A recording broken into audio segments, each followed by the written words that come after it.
Blessings and peace to you. This is SB Favor Thinking Podcast, and my name is SB Favor. How are you doing today? It is Saturday, April 8th, 2023. Another wonderful day and another day to be thankful. And as I always say, if you focus on what is good, then you can project something good to happen. I hope everyone is having a good Saturday.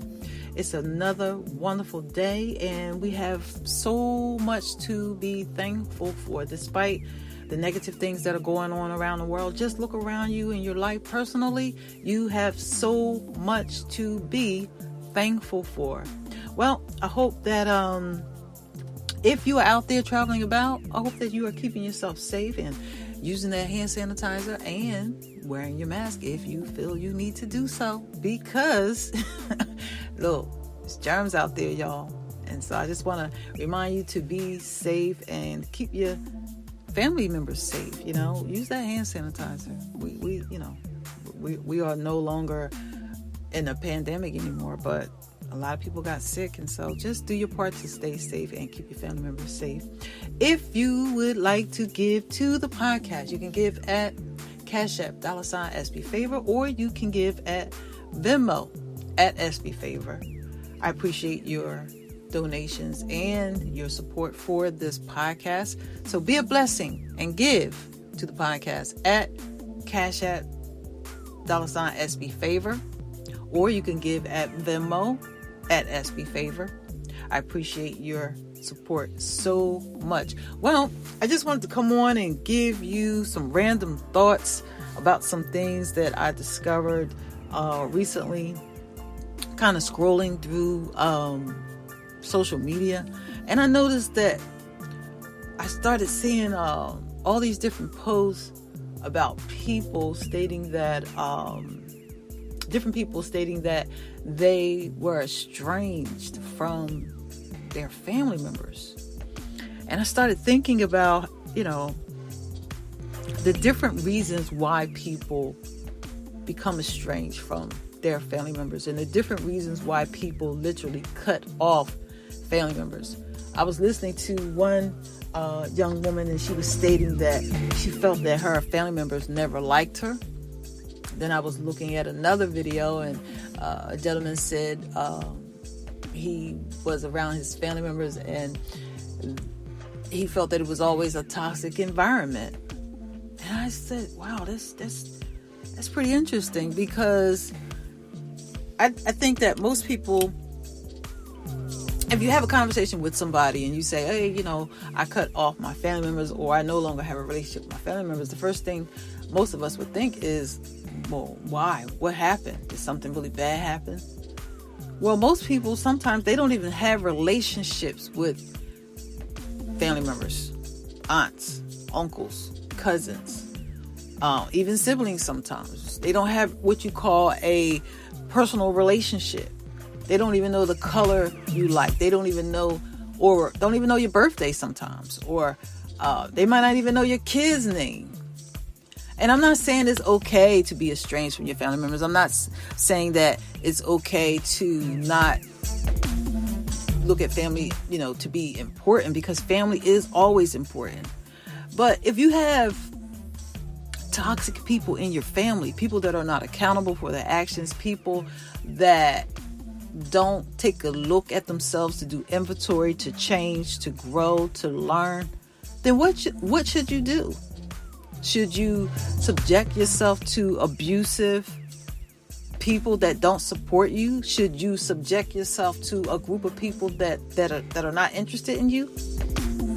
Well, my view is, I believe that if you come from a family that's not supportive, if you come from a family that hasn't done the work to heal from past traumas, I would say, yes, you do have to separate yourself from them. You do, because first of all, there is no perfect family, right? There's no perfect family on the earth. Every family has different types of issues, and every family has what they call, their generational curses that exist, unfortunately, in families, right? and certain types of habits and addictions and issues and traumas are passed down generation to generation. But what should you do if you come from a family that is dysfunctional? If you come from a family where they hide secrets and they don't talk about family issues transparently, what should you do? What should you do? First and foremost, I would say pray. Pray. And if you are an individual that is currently working on yourself and you have a relationship with God and you embrace all the peace in your life and you have a good quality filled life, I would say pray and distance yourself from them. I would say it is more healthy to love people from a distance and not be in the midst of drama and entanglements that are unhealthy for you mentally and spiritually. I think that it is better to be alone versus in the crowd that is dysfunctional. Family is important. I believe that family is very, very important. But if you have family members, mother, father, cousin, brother, sister, if you have family members that are dysfunctional and they're not taking the time to evaluate themselves, because in relationships, we all have to evaluate ourselves as individuals. We cannot project or justify or blame shift issues that we have within ourselves to the next person.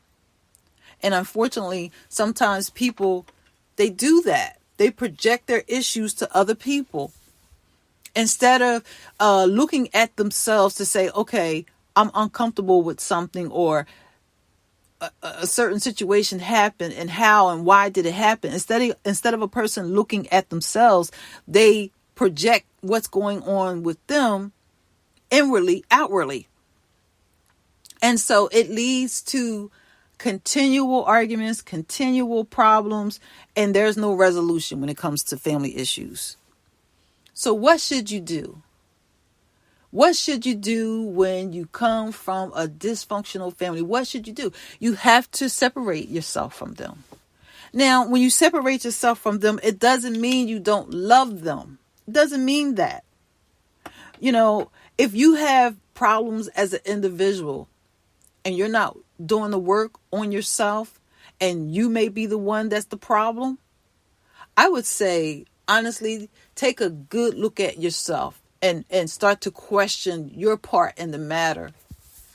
Take a good look at yourself and begin to examine if you have been the person in the family that causes the problem or the person in the family that brings the peace. Which side are you on?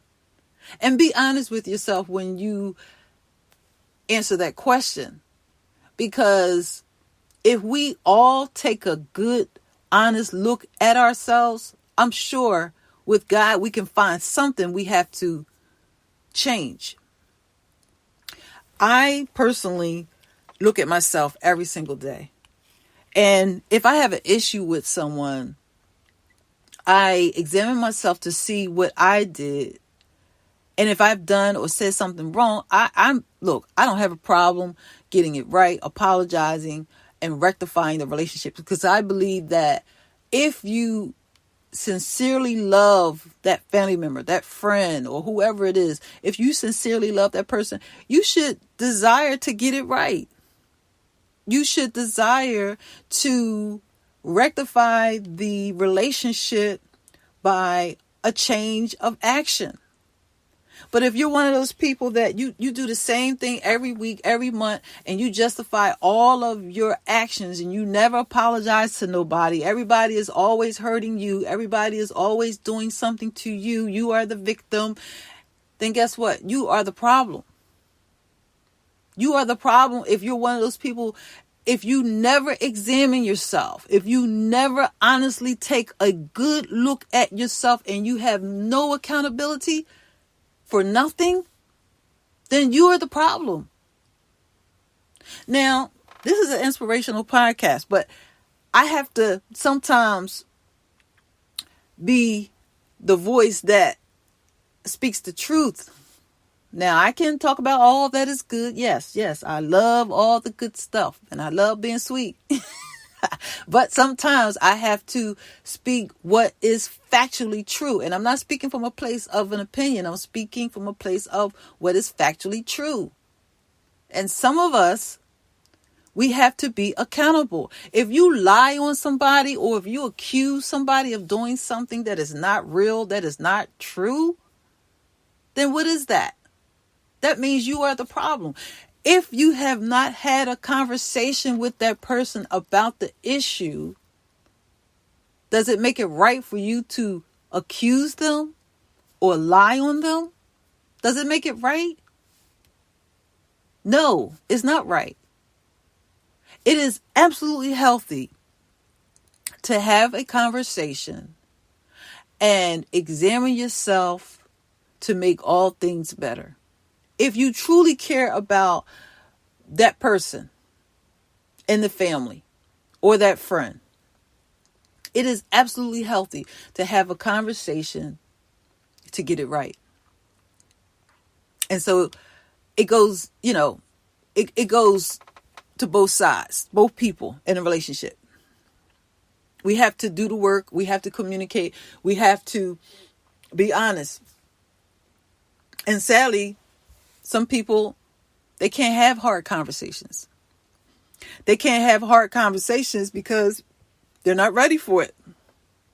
They're not ready for it. So if they're not ready for the hard conversations, what do? Well, you have to be responsible for you. You have to be accountable for what you do, what you say, what you think. And that family member, that friend, you have to leave them alone. You have to leave them alone until they are ready to have the hard conversations. Because see, the hard conversations, they're hard because they bring healing. Hard conversations will always bring healing because those conversations start to clean up the things that we don't need. You can't have a sweet conversation if you're trying to clean up something. Some things have to be rooted up. And when you think about a plant that's rooted up, you got to pull on it until the plant comes out of the ground. Well, that's how it is when it comes to relationships. When you have hard conversations, you got to root up what you don't need. And when you root up what you don't need, sometimes it will hurt. It will hurt. But in order to get to the place of healing, it has to hurt. It has to hurt. Personally, there has been times in my life when I told myself as a young woman many years ago, I told myself, in order to heal, I am going to walk through this hurt to heal. If it takes me to feel the hurt of what I have experienced in my past, I am willing to walk through the hurt to be healed. That's what I told myself. Because healing is so valuable. When you decide that you want to actually walk in healing, then you become an asset of healing for someone else. Healing is like washing. It's like water. The washing of water. And you can be accountable for yourself to heal when you are willing to walk through the hurt. Because healing is always waiting for us. It's always waiting for us, and we have to choose it. So when it comes to family members and friends and relationships as a whole, and choosing to be a part of relationships that are dysfunctional, you have to decide to be present or not present. And sometimes you have to keep a distance. You have to keep a distance if an individual is not accountable. You have to keep a distance if an individual is not willing to confess their own faults and their own sins. I always say this, people say to me or have said to me, I'm a believer, I believe in God and I pray. And my question is this: if you hurt another person, if you say something wrong to another person, or if you do something wrong flagrantly to another person, knowing you did wrong, knowing you have hurt them, knowing you have offended them, if you done wrong to somebody and you say to me, oh, well, I pray. You know what I start thinking about? I start thinking, well, who did they pray to? Because how could you go to God and pray, but you didn't go get it right with the person that you see? How could you express love and gratitude and thanksgiving and all that good stuff to God, but you have not rectified the relationship with the person that you have hurt? You have not made it right with the person that you see, but you are expressing all this love and gratitude to God that you don't see. So that's kind of backwards. I would say, this is a rule for me. If I have an issue with someone, I make sure if I've done something to someone, I go to them and get it right. First I repent. I go to God and I apologize to God. Then I go to the person. I make sure I go to the person. And then I go back to God. I don't go to God and forget about the person. I look at it like this. That's my cross in my life. I make sure my relationships are right with people to be right with God. To be right with God is to be right with people. Now, if a person doesn't like me and doesn't want to talk to me, that's different. If a person has an issue with me, that's different. But to be a functional, progressive person that desires to walk in healing, we have to make sure that we are accountable and that we are doing self-inventory on ourselves every single day according to how we treat people. And when it comes to family and friends, relationships on all levels, we have to take an honest look at ourselves and make it right, make it better. The blame shifting and justifying, it doesn't help. It doesn't help. When two people are communicating and one person is constantly saying, well, you did this to me, you did this to me, you did this to me, and that individual is not evaluating or checking themselves out, that's a problem. That's a problem, because if you are having a conversation with someone and they're just blaming you for everything and they're not checking themselves, that's abuse. Because if there's an ongoing problem in a relationship of any kind, two people have to come to the table and say, hey, let me check myself. The next person check themselves. And that's how we bring it all together to be made better. And being honest. People every day in all kinds of relationships, they're not honest.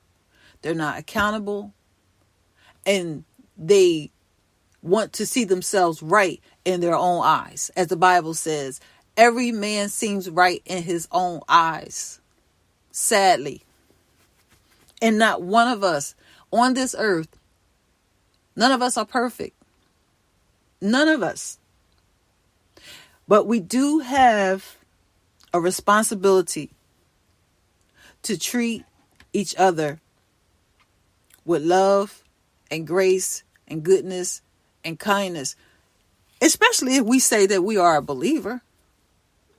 Because if you're one of those people and you say that you are a believer, but you don't take responsibility for your actions and nothing, I don't understand. What do you believe? What do you believe? I don't understand that. This is just my opinion. And I know, it might be somebody out there that may not always agree, but I'm just saying, if you could just mistreat people and never apologize and never get it right and never look at yourself, what do you believe when it comes to God? What do you believe in? I don't understand. Because God is a God of love and mercy and grace, and He wants us to be accountable for ourselves first, to be accountable for others. Because when we evaluate and do self-inventory on ourselves first with Him, then we will know how to treat others. And even if we get it wrong 5 times, if you are accountable, you are on your way to getting it right.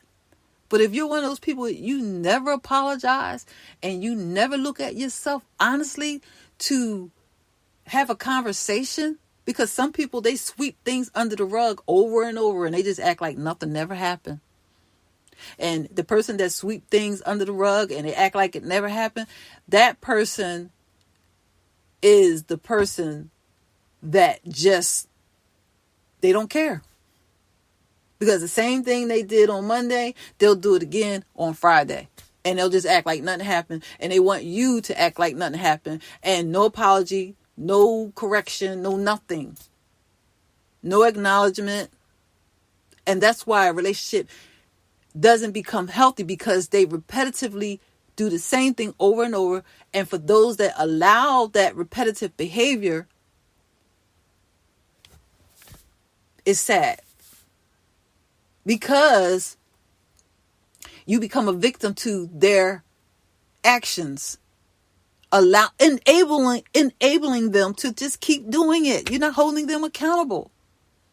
But anyway, this random talk came from me scrolling through social media, and I started seeing all these different people talk about being estranged from their family and their friends, people they grew up with. And I just thought it was interesting that some people are more healthy away from their family instead of being with their family. And when I say family, I'm talking about having relationships with uncles, aunts, cousins, close friends, siblings, mother, father. If someone in your family is toxic, they're not working on themselves, they're abusive in their words, they're constantly negative, they can't have decent conversations without gossiping, they can't have conversations without tearing people apart. Yes, that's what I'm talking about. Those type of people, I would keep a distance from them.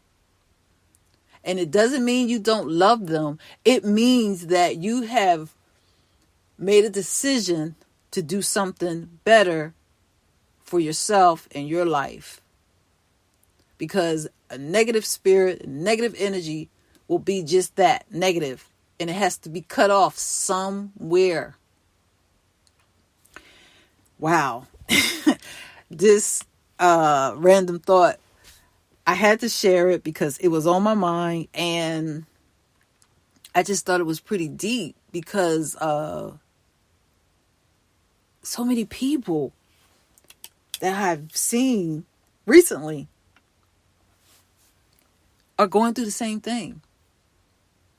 You know, and for me personally, like I said, I have gone through things in family relationships, and I'm the type of person, I just get quiet and be like, okay, see you later. Don't mean I don't love you, but, you know, distance is a pleasure, you know. But like I said, I just wanted to share my thoughts about what I was seeing on social media, and I thought it was really interesting. And for us to have quality filled lives, sometimes we have to make decisions to just simply be better. And when we have to make those decisions concerning whether or not we need or want relationships with them, we have to do it for the sake of what is good, right? What's best. So that's all I have to say about that. I thank you so much for taking the time to tune in to SB Favorite Thinking Podcast. I hope everybody has have a good weekend. It's a holiday weekend, and be safe out there if you're traveling, and say a prayer while you're out there. You know, it's always good to pray no matter where you are. And just stay safe. And if you need to reach me, you can reach me at sbfavor@yahoo.com via email. You can also find me on Facebook, Twitter, and Instagram at sbfavor. Please subscribe to me wherever you listen to podcasts. I have a YouTube channel. Please click like, leave me some feedback. Share this podcast with other people. And I need your support. Give to the podcast. Give at Cash App, $SB Favor, or Venmo at SB Favor. I appreciate your support so much. I want to keep going. I want to keep just doing more with the podcast, but I need your help. So please give to the podcast. Subscribe wherever you listen to podcasts. I'm on Apple, Spotify, Amazon, Castbox. I'm all over. So if you have a special channel or network that you like, just Google me, SB Favorite Thinking Podcast, and you will find me somewhere. I'm on iHeartRadio too. So, but have a good weekend with your family members and keep the peace and love on them. And for those that are a little crazy, love on them too. And just keep that peace. Thank you so much for listening. Talk to you soon, and you have a good day.